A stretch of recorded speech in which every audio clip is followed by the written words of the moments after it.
1986년 12월 한국 해군 209급 잠수함 획득 결정. 하지만 잠수함을 획득했다고 잠수함 전력이 완성되는 것은 아니다. 적함을 단숨에 침몰시키는 중어뢰 무장이 필수. 당시 중어뢰 개발 국가는 단 7개국. 하지만 그 누구도 개발 기술을 공개하지 않을 뿐더러 주변 강국들은 한국의 어뢰 무장을 경계하는 상황이었다. 우리의 잠수함을 강력하게 무장할 수 있는 유일한 방법은 중어뢰 독자 개발뿐.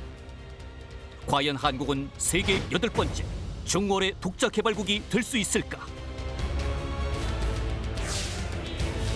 불굴의 의지로 불가능에 도전했던 어뢰 개발팀 주역들과 함께 백상어 개발의 파란만장한 이야기를 들어본다.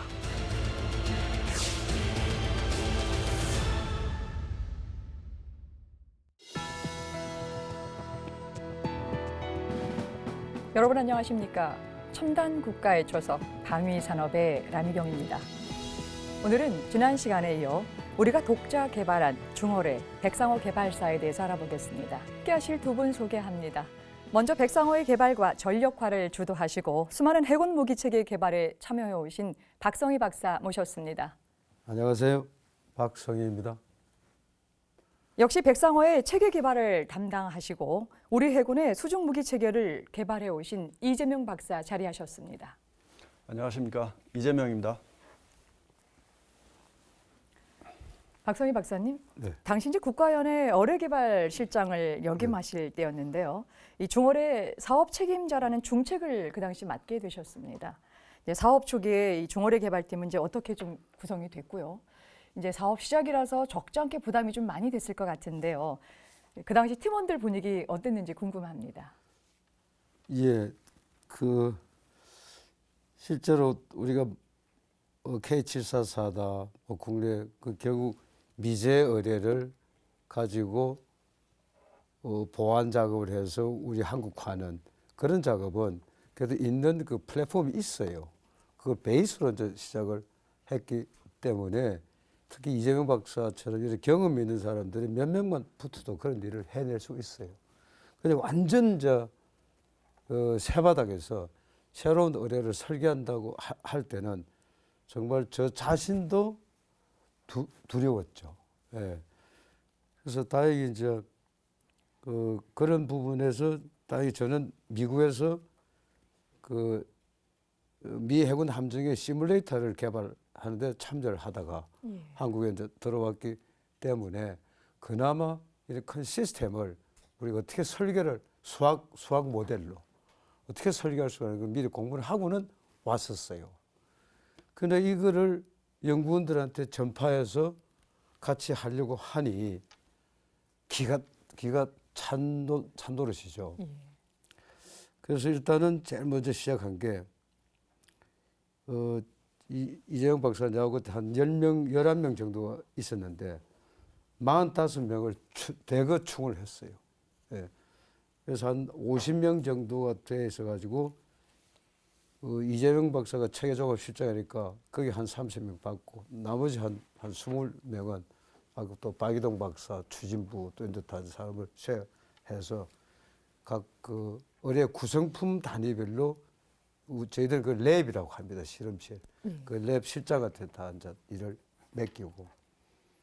근데 문제는 경험 있는 사람이 설계 경험은 시스템 설계 경험은 저밖에 없고 사업 시스템의 전문가는 유도 제어부는 이재명 박사, 추진부는 박이동 박사, 신호 처리부는 조은현 박사, 그다음 기구부는 전한수 박사. 이 4명을 추측을 해서 이제 일을 하게끔 하고. 근데 이 양반들은 그나마 경험이 좀 있어요. 근데 새로 들어오는 친구들은 갓 대학원 나와가지고 그때 그 당시만 해도 90년, 88년도, 90년도 사람 뽑을 때 석사 이상만 뽑았어요. 근데 말이 석사지 대학교에서 배우는 석사는 조선공학 분야만 해도 구조, 진동, 유체 아주 자그마하게 잘라서 공부를 하고 와요. 이런 사람들을 다 엮어서 시스템 설계로 결국은 이제 그런 핵심 기술들을 다 이제 융합을 해서 어떻게 이제 4차 산업처럼 어떻게 이렇게 시스템적으로 구현하느냐 그런 부분에서는 참 저하고 이 실장들이 굉장히 힘이 들었어요. 예, 그러면서 연구원들은 가리키고 그러다 보니까 연구원들 생활이라는 게 아침에 8시 출근하면은 퇴근이 새벽 2시, 3시예요. 분위기로 보면은 참 그 열악한 분위기지만은 연구원들도 한참 어려운 시기를 지났다 생각하지만은 요즘 연구원들 그 연구원들이 만나면은 그 당시를 참 많이 배웠다.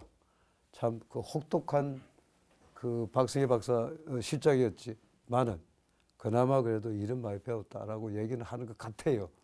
제 앞에서. 예. 분위기는 뭐 그 정도인 것 같아요. 예, 알겠습니다. 예. 이제 그 당시 이제 유도 제어부를 이제 맡고 계신 이 박사님도 한번 좀 회상을 해주시죠. 분위기 어땠습니까? 저도 이제 연구소에 처음 입사할 때 어뢰가 도대체 뭔지도 모르고 이제 입사를 했습니다. 예. 근데 들어갔더니 커다란 뭐 어떤 물건을 보여주는데 이게 어뢰랍니다. 진짜 황당했죠. 뭐 대학에서 배우기를 했나, 어디에서 뉴스에서 보기를 했나, 생전 처음 보는 건데 이제 어뢰인데 이거를 앞으로 우리가 이제 개발해야 된다. 이제 이런 얘기를 하시더라고요. 오자마자 이게 웬 날벼락이냐 하면서 이제 거의 밤새우고 두세 시에 퇴근했는데 거의 1년 이상을 두세 시 퇴근했습니다. 이제 어뢰개발 실장으로서 또 부서의 또 책임자로서 이제 굉장히 또 막중하게 이 분위기를 이끌어가기 위해서 이제 애를 좀 쓰셨는데요. 그래서 이제 이 중어뢰 이 개발팀의 첫 임무가 바로 이제 체계개발 사업계획서를 이제 작성하는 건데요. 이 박사님, 이제 체계개발 사업계획서는 이제 무슨 목적으로 어떻게 작성된 것입니까? 사업계획서는 우리 그 건물 질 때 청사진을 만드는 거하고 똑같습니다. 똑같기 때문에 우리가 그 개발 기간 동안에 해야 될 그 활동 계획, 뭐를 설계하고 뭐를 만들고 어떻게 뭐하고 조립을 해서 어떻게 시험하겠다는 이런 전체적인 계획입니다. 이거를 이제 포트라고 얘기하는데 활동 계획서죠. 이거를 각 활동별로 이제 작성을 하고 거기에 또 어떤 인력이 얼마만큼 들어가고 예산이 얼마만큼 들 건가 하는 거를 이제 다 산출해야 됩니다. 이렇게 하고 또 소요 핵심 기술의 어떤 부족한 게 당연히 있죠. 당연히 부족하니까 부족한 기술에 대해서는 어떻게 확보할 건가. 이런 여러 가지에 대한 거를 이제 계획을 세워가지고 이제 그 전체적인 이제 청사진을 그리는 일이 됩니다. 이렇게 이제 해서 이제 그 하고 나면은 이 사업 계획서를 이제 우리 이제 국방과학연구소에 이제 검토를 거쳐서 물론 이 사업 부서에서 작성만 하는 게 아니고 사업 부서 작성한 거를 이제 올라가면서 모든 부서에서 검토를 거쳐서 이제 국방부에 제출하게 됩니다. 국방부에서는 이 사업 계획서를 가지고 이제 승인을 할 건가 말 건가, 예산을 줄 건가 말 건가를 이제 검토하는 그런 계획서를 작성하게 됩니다. 예, 그러니까 중요한 거네요, 그 계획서가요. 예, 그렇습니다. 자, 이제 그런데 1989년 이제 8월 16일 날 이제 한창 이제 더운 여름 날인데 이제 이 중어뢰 사업계획서에 대한 작성 회의가 열리던 날인데 다른 분도 아닌 우리 박성희 박사께서 충격적인 발언을 하셨다고 하는데 어떤 이야기입니까? 우리 예 박사가 사업계획서를 얘기하는 게 내가 충분하게 설계를 다 했을 때 사업계획서가 올바른 사업계획서가 돼요.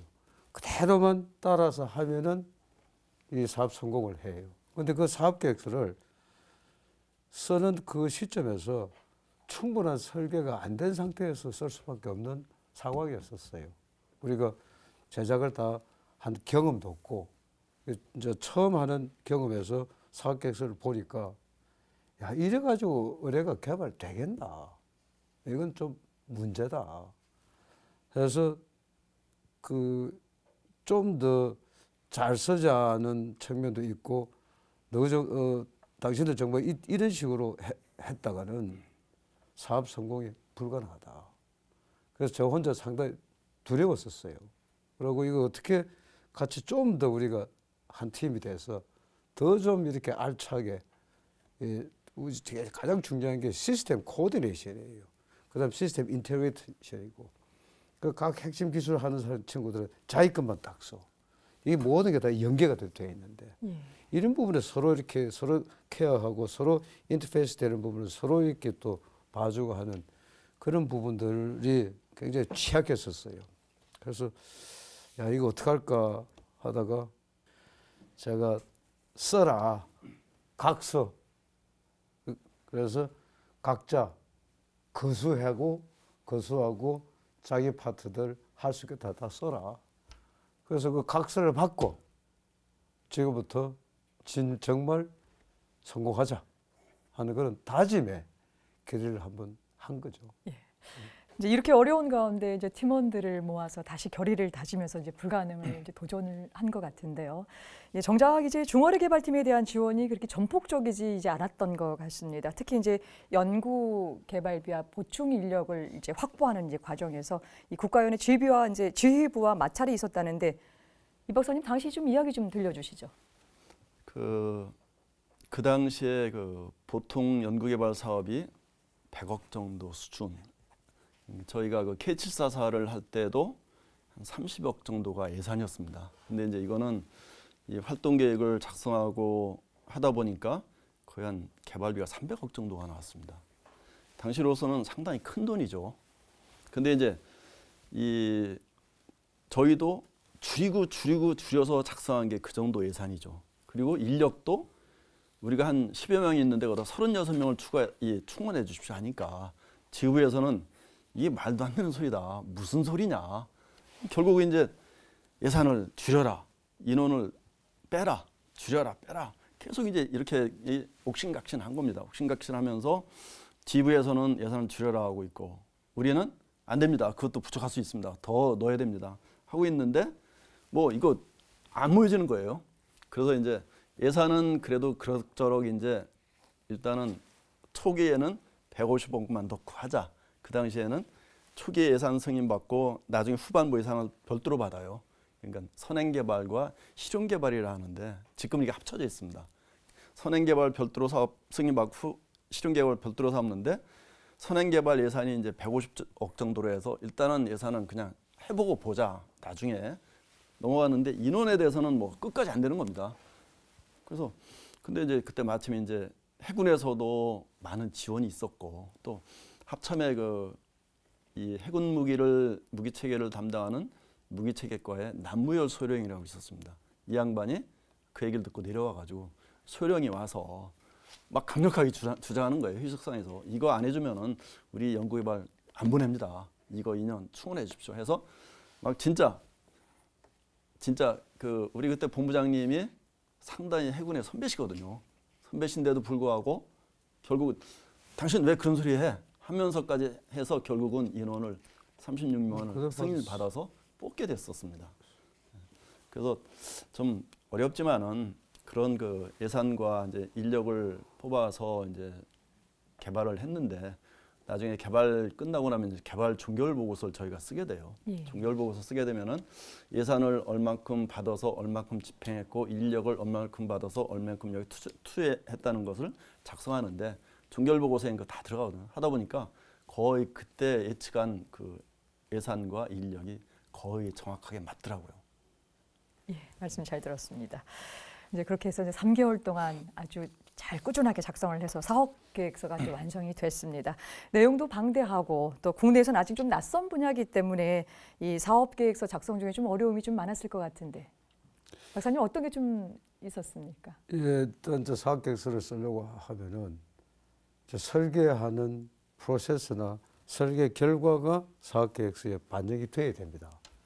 근데 그런 충분한 과정을 거치지 않고 하다 보니까 제일 힘든 친구들이 제가 이제 이게 중거래 설계는 그야말로 MLS 베이스드 모델링 앤 시뮬레이션 베이스드 설계를 한 거예요. 그래서 해군도 저희들이 참 지원하게 된 배경이 그 가상 모델로 의뢰를 제가 설계를 해서 실제 운영 환경에서 쏘아서 표적을 만든 그 전체를 내가 이렇게 설계한 결과는 이렇게 된다라는 걸 확신을 주었기 때문에 해군도 믿어준 거예요. 그래서 그러나 그건 이제 개념 설계고 기본 설계, 상세 설계 들어가 보려고 하니까 많이들 부족한 거예요. 그래서 이 부분을 결국은 MLS 팀에 제가 거의 한 밤새도록 굴리고 설계한 거 빨리 내놔라 하고, 그다음 또 연구원들은 또 사업계획서 그 받아서 또 반영하고 하는 그런 부분들이 참 어려웠고, 잡아두고 독려하고 또 이렇게 좀 아우를 주고 그런 부분들이 주로 제가 했던 어려웠던 일인 것 같아요. 이번 이제 이 박사님 어떤 점이 가장 어려우셨습니까? 제가 조금 보충 설명을 드리면은 예. 이 박성희 박사님 이제 MLS 이제 디지털 뭐 말씀을 하시잖아요. 근데 실질적으로 보면은 그 전만 해도 어떤 무기를 만들든, 예를 들어서 어떤 라디오를 만들더라도 회로들 그리고 도면을 그리고 이거대로 만들어서 테스트를 해봤더니 다행히 잘 되면 좋은데 99.99%는 안 되는 거예요. 처음 만든 대로 될 리가 없습니다. 근데 이제 그 당시에는 회로를 만들어 가지고 이제 회로대로 만들어서 테스트했더니 안 돼요. 그럼 다시 회로를 또 보완하고 다시 만들고 또 시험하고, 그 짓을 계속적으로 해서 왔던 게 연구 개발입니다. 그 당시에는. 근데 이제 MNS를 적용하다 보니까 이거를 미리 이제 컴퓨터로 만들어 보는 겁니다. 컴퓨터로 만들어서 실제 그 제작까지 해보고, 이게 조립도 제대로 된다. 컴퓨터에서 조립을 해보는 겁니다.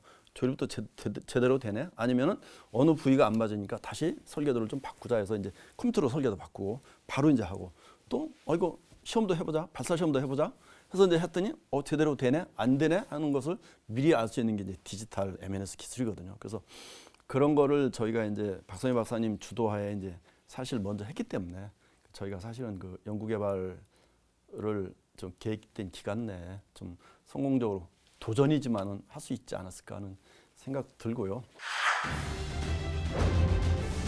무기 개발은 10년 후를 바라보는 사업이다. 최초 기획 이후 설계, 제작, 그리고 시험 평가 과정을 거쳐서 군에 배치되기까지 최소 10년 이상 걸리기 때문이다. 우리의 첫 잠수함 획득 계획을 세우던 1980년대 초반, 잠수함에 탑재할 중어뢰 또한 필요하다는 공감대가 형성되고 있었다. 하지만 중어뢰를 획득하는 방법이 문제였다. 우리 중어뢰 어떡함? 어뢰 없으면 잠수함은 깡통임. 잠깐, ADD 호출. 하이. 어서 와. 헐. 저번에 물어본 거 어떻게 됨? 어뢰 사와야 함? 왜 사옴? 돈 많음? 그럼 어떡함? 돈 워리. 우리가 개발할 수 있음. 대박. 역시 짱짱. 오케이. 국방부의 검토 의뢰를 받은 국방과학연구소가 독자 개발 가능성 검토를 끝낸 1987년 드디어 중어뢰 개발 계획이 시작된다. 무유도 어뢰 제작과 K744 경어뢰 모방 생산, 그리고 몇 차례 발사 시험 경험을 바탕으로 중어뢰 개발에 뛰어든 어뢰 개발팀. 숨가쁘게 연구 개발을 진행했지만 1990년이 되어서야 설계와 제작을 시작할 수 있었다. 이때부터 수없이 만들고 시험하고 개선하는 과정을 반복한 끝에 1998년 6월 드디어 대한민국 첫 중어뢰 백상어가 완성된다.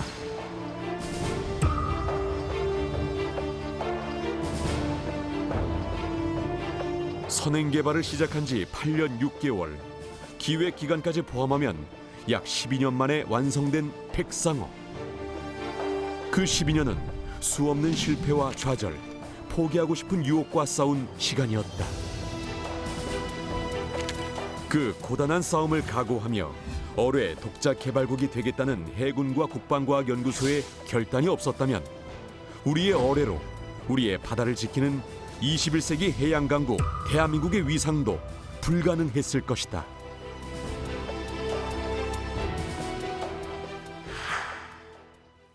첨단 국가의 조석 방위 산업. 오늘은 중어뢰 백상어에 대해서 알아보고 있습니다. 이 박사님, 이제 이렇게 어렵게 작성한 사업 계획서가요, 이제 국방부에 이제 접수가 되었는데요. 그럼 이제 사업 승인이나 예산 승인이 계획대로 잘 진행됐겠죠? 글쎄 그랬으면 얼마나 좋겠습니까? 그것도 상당히 또 시련이 있었습니다.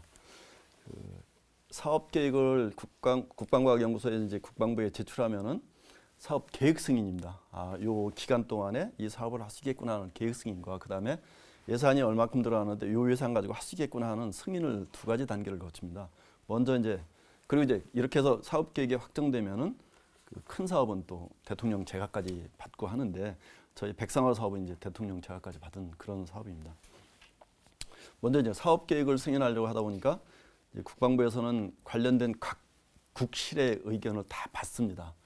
예를 들어서 뭐 시설국에서는 이거 문제 없나? 아니면 방산국에서는 그때 방위산업 방산국이었으니까 이거 문제 없다. 아니면 뭐 이 사업조정관실에서 문제 없다. 이런 식으로 다 검토를 하는데 이렇게 해서 이제 다 관련 국실의 승인까지 다 이제 이 협조까지 다 됐어요. 그리고 이제 내일이 이제 아침에 이제 전력증 전중에 이제 회부를 하자.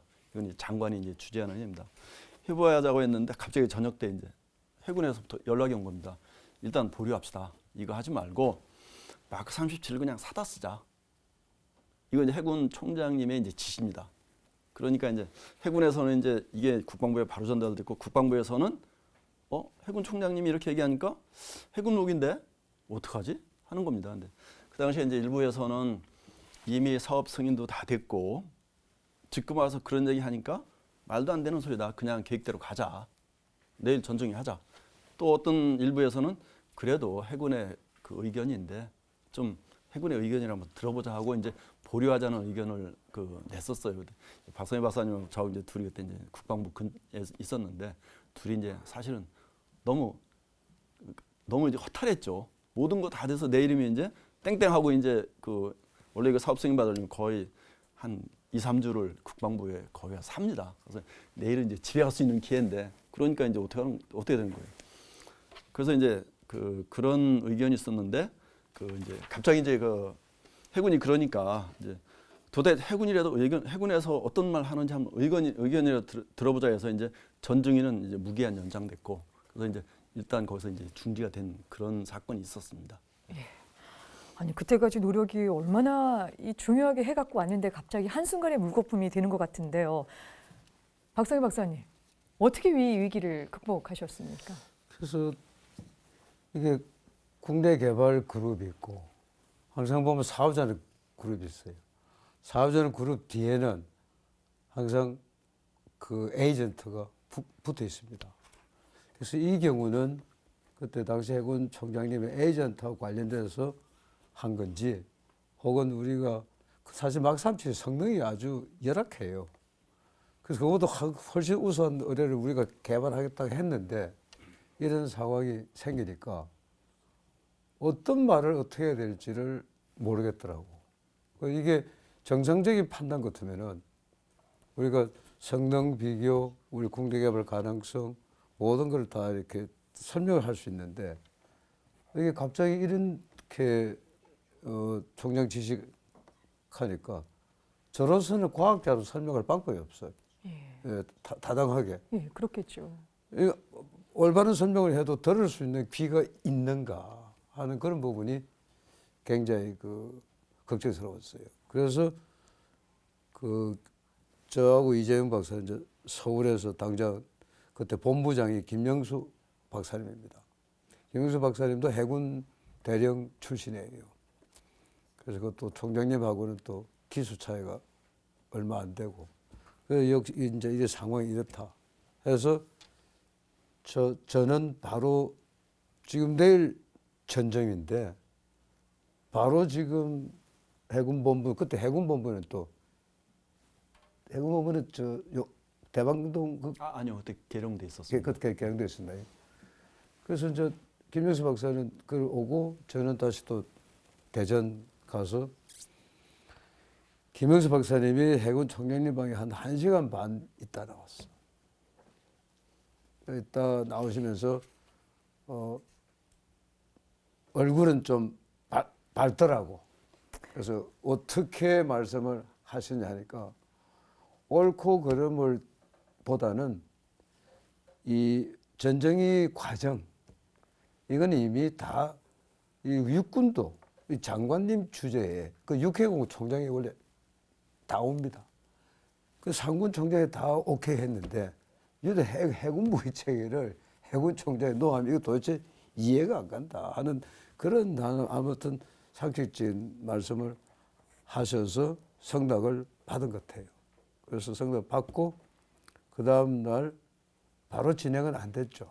예, 안 됐습니다. 바로 안 되고 이제 국방부가 가만히 있지 않는 거야. 결국은 제가 기억으로는 한 주나 뒤에 그 해군 참모 차장이 그 전정희 멤버들한테 사과하고 다시 전정희를 해서 성낙을 받게 된 아주 이상한 케이스가 한번 있었습니다.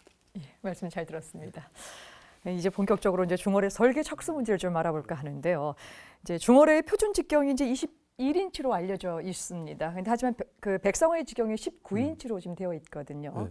그 21인치가 19인치로 설계된 변경된 배경도 좀 궁금하고요.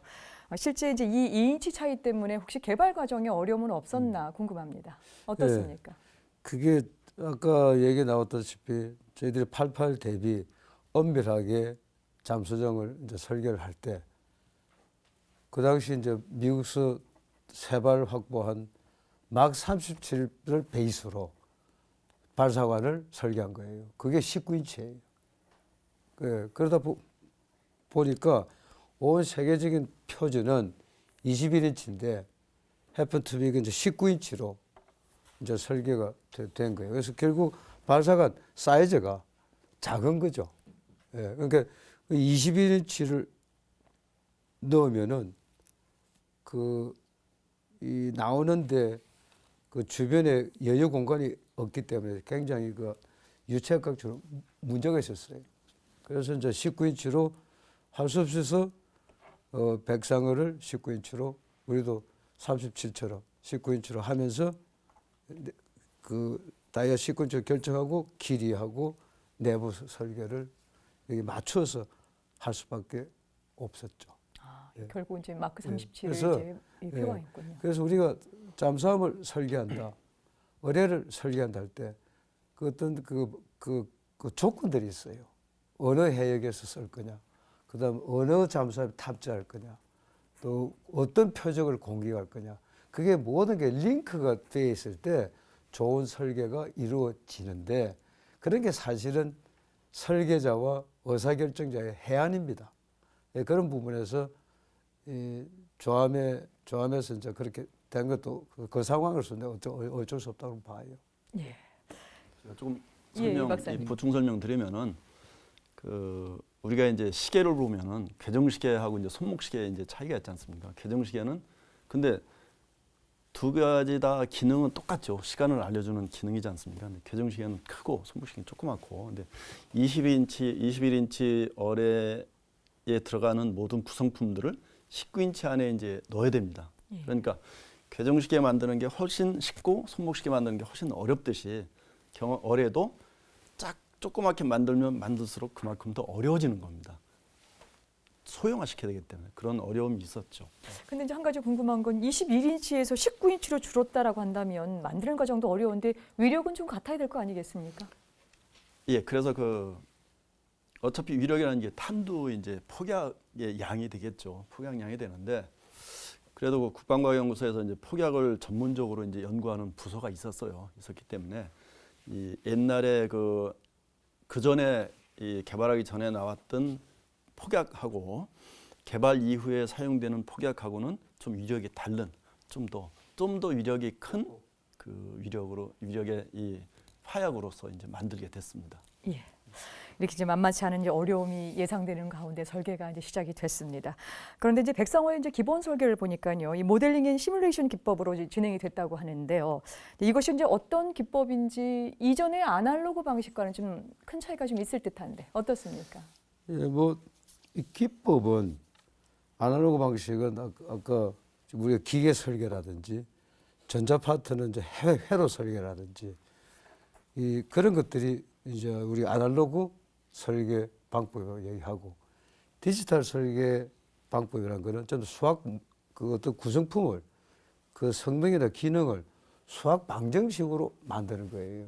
그래서 그걸 이제 수학 방정식으로 만들어서 모델들 전부 다 그 컴퓨터로 수학 방정식을 조립해서 어뢰 성능을 표출하는 거예요. 이게 모델링의 시뮬레이션입니다. 근데 문제는 이거는 이 아무나 하는 거는 할 수는 없고 이런 부분을 하는 전문가들을 그룹핑을 해서 이제 같이 작업을 하는데 문제는 뭐가 있는가 하면은 우리 내부에서도 이런 방법을 지지하는 사람이 많지가 않았어요.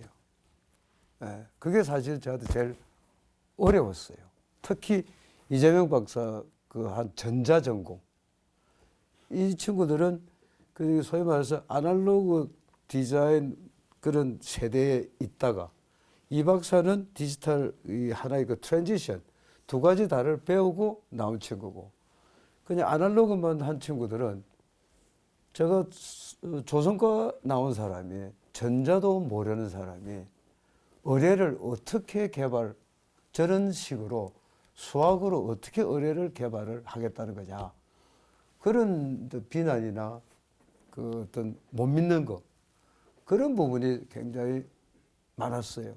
그래서 제가 이런 방법을 전개해 나가는데도 연구원들하고 연구원도 그렇고 또 근처에 있는 다른 그 랩한테도 설득을 하고 하는데 상당히 어려웠던 과정에서 그게 문화를 바꾸는 겁니다. 그래서 국방과 연구에서 어느 기관에서라도 이게 우리가 이제 미국이 이게 1984년에 법으로 만들어놨어요. 개혁, 문화 바꾼다는 거는 굉장히 어려운 거예요. 그래서 저희들 그나마 우리 백상어 팀은 이런 문화를 빠른 시간 내에 바꾸어서 같이 매진을 했다는 그런 부분은 저는 굉장히 지금도 뿌듯하고 앞으로 이런 부분들이 4차 산업에서도 우리가 이 시스템 설계를 끌고 나가는 것은 이 방법으로 나가야 됩니다라고 저는 아직도 주장을 하고 있습니다. 예,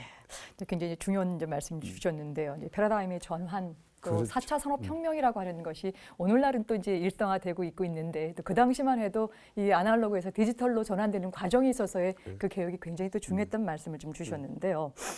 뭐 어쨌든 이제 백성어 개발이 이제 그야말로 이제 시대를 앞서는 이제 시뮬레이션 기법으로 이제 시작을 하게 됐는데요.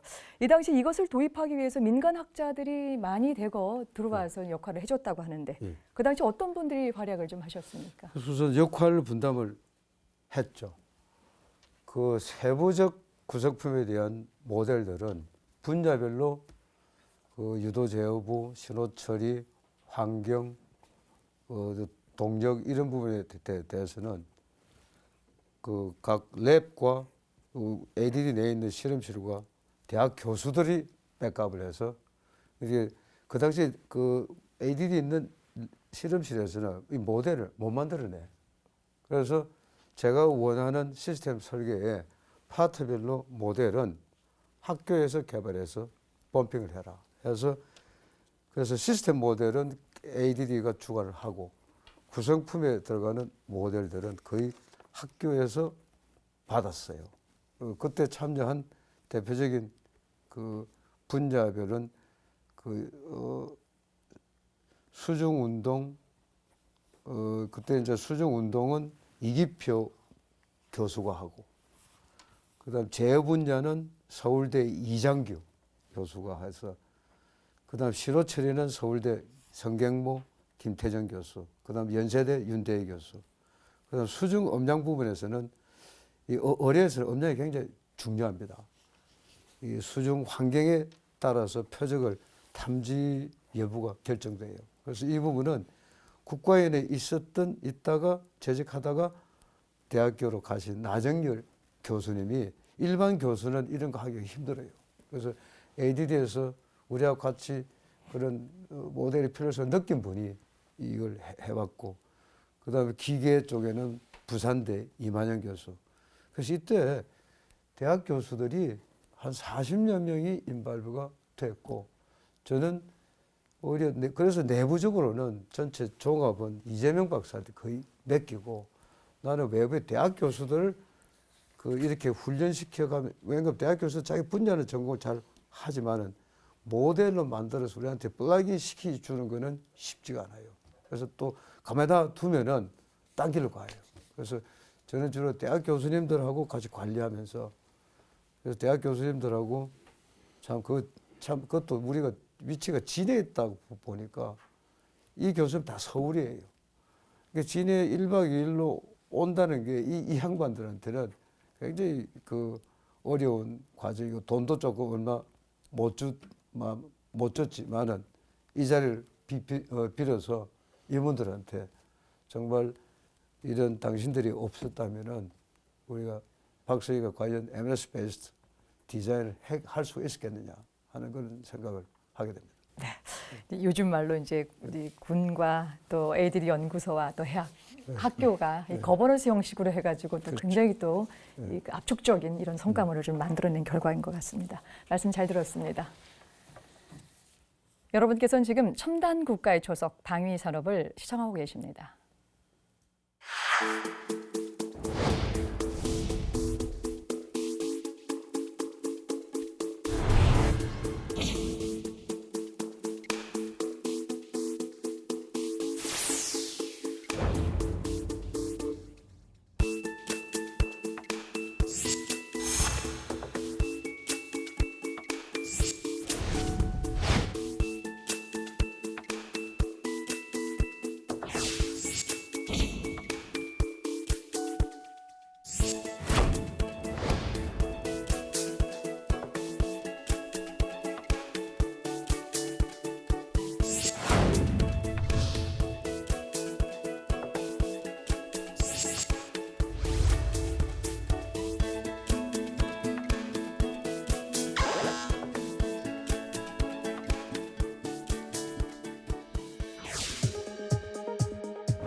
네, VCR 영상 화면 잘 봤습니다.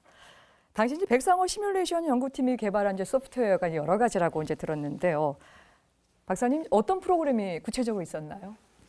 예, 크게 보면은 군 요구 사항만 집어 넣으면은 내가 만들 의뢰가 작전을 이렇게 수행한다는 걸 컴퓨터로 바로 시뮬레이션을 해주는 프로그램이 있어요. 이거는 시스템 모델은 단순 하나, 군 작전 모델이 들어갑니다. 그래서 이거를 만들어 주니 해군이 너무 좋아하는 거예요. 그래서 이 프로그램 이름은 이제 소파라고, 시스템 오퍼레이션 어널리시스라고 소파라고 얘기하는데, 이런 프로그램이 군의 소요군을 설득하고 예산을 지원을 받는데, 상대방한테 컨피던스를 주는 데는 이런 프로그램에 가장 많이 쓰였고 예. 이거 같으면은 개념 설계를 군이 이렇게 좀 사용을 변경해 달라. 또 이런 기능을 추가해 주라 하면은 한 10분 만에 그 요구를 받아들였을 때 설계 사양을 다시 만들어낼 수가 있어요. 이렇게 6개월 걸릴 것들이 단 한 10분 내로 답을 주는 그게 바로 이 MLS의 파워예요. 이런 게 있었고 이건 이제 개념 설계고 그 이제 기본 설계로 들어가면은 이정영 박사는 유도 제어부에 뭐 그 자세 제어 모델, 뭐 항법 모델 이거 다 이제 넣어서 이제 각 파트마다 세부적 모델을 해서 기본 설계까지를 딱 해서 구성품 사양을 결정하는 그거에 이제 기본 설계 프로그램 토심이라고 있어요. 토피드 시뮬레이션이라고. 이 소파는 개발하는데 한 3개월이지만은 토심은 개발하는데 그 당시 한 3, 4년 걸렸습니다. 만들어가면서 설계하면서 주로 대학 교수가 이 부분에 많이 인발고됐고 그 다음 이제 세부적으로 이제 3단계로 이제 각 파트마다 세부 설계요. 그게 이제 형상 설계는 토캐드라고 이제 토캐드는 뭔가 하면 우리가 사양을 주면은 업체가 그대로 만들어 오는 적이 없습니다. 되게 내가 뭐 7m짜리를 파트 주면은 되게 다 조립하면은 10m 돼요. 그러면 이런 것을 컨트롤할 수 있는 형상 설계를 좀 더 컨트롤할 수 있는 프로그램이 이제 토캐드가 있었고 대표적으로 이제 이재명 박사는 내가 이제 토심을 만들어 주면은 이재명 박사는 그 토심을 가지고 토지 C라고 해서 자기가 맡고 있는 유도 제어부만 모델로 만드는 것도 빵빵하게 세부적으로 만드는 게 있고 그다음 신호 처리. 그래서 개념 설계, 기본 설계 이가 단계별로 프로그램이 있고 각 랩에서 운영할 수 있는 프로그램도 개발해서 대체적으로 전체적으로 한 10개 정도의 메인 프로그램을 가지고 컴퓨터 프로그램을 가지고 설계하고 예측하고 뭐 필요시에는 시험까지도 가상 시험까지 해서 예측을 하고 받아나가 시험할 때는 옛날에는 기도를 했어요. 근데 이런 프로그램을 개발하고 난 뒤에는 이제는 자신이 붙는 거야. 자신이 붙어서 오히려 안 좋은 실패를 빨리 보자. 오히려 실패가 기다려지는 거예요. 그 실패가 있어야 이 프로그램을 수정할 수 있어요. 그래서 이게 이 다양한 프로그램 갖고 일을 했고 또 시험 결과가 이제 실패란 게 아니고 이게 예측도 안 나왔을 때는 그것이 우리가 모델이 잘못됐느냐, 하드웨어가 잘못됐느냐, 바로 우리가 문제를 찾고 디버깅 할 수 있는 파워까지 생길 수 있는 아주 훌륭한 그 시뮬레이션 툴들이었습니다. 예. 지금 이제 소파나 토심, 또 토캐드 구체적인 프로그램 좀 말씀을 좀 주셨는데요. 저희가 궁금한 것은 이게 이제 실제 시뮬레이션을 돌렸었을 때 효과가 좀 어느 정도 됐는지 궁금한데요. 이 박사님 어땠습니까? 네, 이 시뮬레이션은 어차피 이제 그 모델을 수치화시켜서 이제 계산하는 거거든요. 시뮬레이션은 그러다 보니까 모델을 수식화시킨다는 것은 일부 내용에 대해서는 좀 간략하게도 해야 되고 일부 내용이 좀 틀리는 것들이 있습니다. 이런 것들은 이제 시뮬레이션을 하고 그 다음에 이제 실험을 하면서 이제 이 틀린 개수값들을 이제 조금씩 이제 튜닝해서 이제 맞춰가는 거거든요. 맞춰가서 결국 나중에는 시뮬레이션 한 거하고 실제 이제 실험한 거하고 똑같은 결과가 나올 때까지 하는 게 이제 시뮬레이션의 효과입니다. 그래서 그렇게 해서 했는데 물론 그 우리도 이제 몇 년씩 걸려서 하긴 했지만은 결국은 바다에 안 나가도 이 어뢰에 대한 성능은 충분히 사전에 예측이 가능한 정도의 시뮬레이션 능력을 저희가 갖췄습니다. 일례를 들어가지고 그 우리가 이제 어뢰를 쏘면은 우리 동해도 있고 서해도 있고 남해도 있고 여러 가지 그리고 봄, 여름, 가을, 겨울 다 달라요. 바다의 물속의 환경은 온도도 다르고 조류도 다르고 수심도 다르고 다 다르기 때문에 그런 거에 대해서 각 해역을 섹터별로 나누어 가지고 그 해역에 대한 모델을 만들어 놓고 거기서 어뢰를 쏘는 겁니다.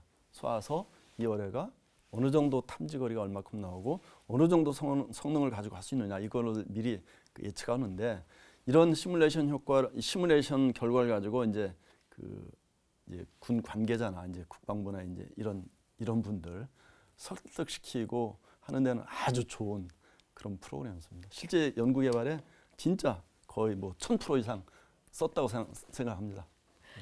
예, 직접적으로 좀 환경에 적용했다기보다도 이걸 결정을 내리는 결정자들에게 그들을 그렇죠. 설득시켜내는 중요한 또 그렇죠. 장치로 쓰였는데요. 예. 박사님 또 어떤 것이 있을까요? 그래서 지금 좋은 말씀 하셨는데 이 결국 이제 주로 이재용 박사는 하드웨어 제작 관리를 좀 했는데 우리가 만들어서 수치를 주면은 이 박사는 그 부품을 잘 선정해서 전체 이제 하드웨어를 제작 관리하고 시험평까지 하는데 굉장히 이제 효과적이죠.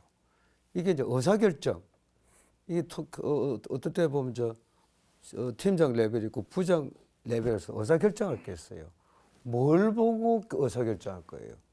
유일하게 이걸 시뮬레이션 결과를 보고 그래 이렇게 수정하자, 이렇게 소프트웨어 수정하자, 하드웨어 수정, 그게 결정하는 거고 이게 이제 좀 더 크면은 좀 하이 레벨 올라가면은 이게 이제 전투 실험 같은 거 이거 좀 더 하이 레벨 소파 정도 보면 군에서 어떤 무기를 우리가 확보할 것인가 하는 의사결정도 시뮬레이션 툴로서 의사결정하는 그 시대가 지금 왔습니다. 그렇게 또 일부 진행을 하고 있어요. 말씀 잘 들었습니다. 네, 결국 이제 백상어 개발이요. 그러니까 우리나라 무기 체계 중 디지털 기술로의 도입을 선도했던 대표적인 걸로 이렇게 꼽을 수가 있을 텐데요. 특히 이제 백상어의 이 디지털 시스템 도입 이후에요. 해상 무기 체계에 상당 부분 영향을 좀 끼쳤을 것 같은데 그 부분 간단하게 평가하고 마무리하겠습니다. 이종일 박사님 어떤 것이 좀 예, 이 80년대 이전만 해도 우리가 이제 컴퓨터라는 것을 잘 몰랐죠. 근데 80년대 되면서 이제 8비트짜리 이제 컴퓨터가 나오기 시작하면서 이제 시작을 했는데 컴퓨터가 발달하면서 이제 우리도 이제 시뮬레이션 기술이 이제 도입이 됐고 그걸 이제 백상어에 이제 처음 적용했습니다. 하다 보니까 그 이후에 개발된 해군 수중 무기나 해군 어떤 또 다른 그 장비나 이것들 모든 거에 대해 모든 부분에 다 이 디지털 이 시뮬레이션 기술이 다 적용이 됐고 또 육군, 공군 무기 체계도 마찬가지로 적용이 됐습니다. 마지막으로 박성희 박사께서. 예, 이건 뭐 아무튼 이거는 문화 바꾸는 저는 기술적인 측면보다는 이렇게 하면은 의사결정도 빨리 할 수 있고 또 예측을 해서 일을 하기 때문에 시행착오도 줄일 수 있고 그다음 돈도 인력도 준다 해서 미국은 84년도에 캐치프레이즈를 건 게 있습니다. 그게 무기체계 개발은 반드시 M&S 베이스로 일을 하라 하는 게 키이고 두 번째 그 패러다임이 the better, 우수한 무기체계를 the fast, 아주 더 빨리, 그다음 the cheaper, 아주 값싸게 그거를 세 가지를 동시에 구현할 수 있는 연구개발 방법이 이것밖에 없다 해서 그런 쪽에 우리나라도 아직도 이 M&S를 잘못 알고 있는 사람이 많아요. 당신이 만든 M&S는 현실과 너무 괴리가 있지 않느냐 해서 아예 받아들이려고 하지 않는 사람이 아직도 많아요. 왜인가 하면은 자기 분야는 해석적인 연구를 하는 분들은 이런 설계 쪽에 M&S를 싫어해요. 그러니까 이걸 자기도 배워서 한다는 것은 부담이 있거든요. 그래서 다 M&S 하라 하는 건 아니고 시스템 설계하는 사람은 반드시 M&S 하고 그 다음에 그 뭐 디테일한 기법에 대해서는 그런 박사님들은 또 훌륭한 또 해석적인 연구도 해야 되고 그래서 저는 이 시스템 설계 M&S 베이스 시스템 설계 능력과 핵심 기술이 동시에 우리가 웰 튠업 됐을 때 우리가 4차 산업도 또 국방 무기 모든 게 우리가 올바른 길로 the better, cheaper, faster 구현할 수 있지 않겠나 생각합니다. 오늘 두 분 말씀 잘 들었습니다. 우리 무기체계 개발에 새로운 영역을 개척한 백상어 설계. 과연 성공적인 시제품 제작으로 연결됐을지 그 이야기는 다음 시간에 마저 듣겠습니다. 끝까지 함께해 주셔서 고맙습니다. 안녕히 계십시오.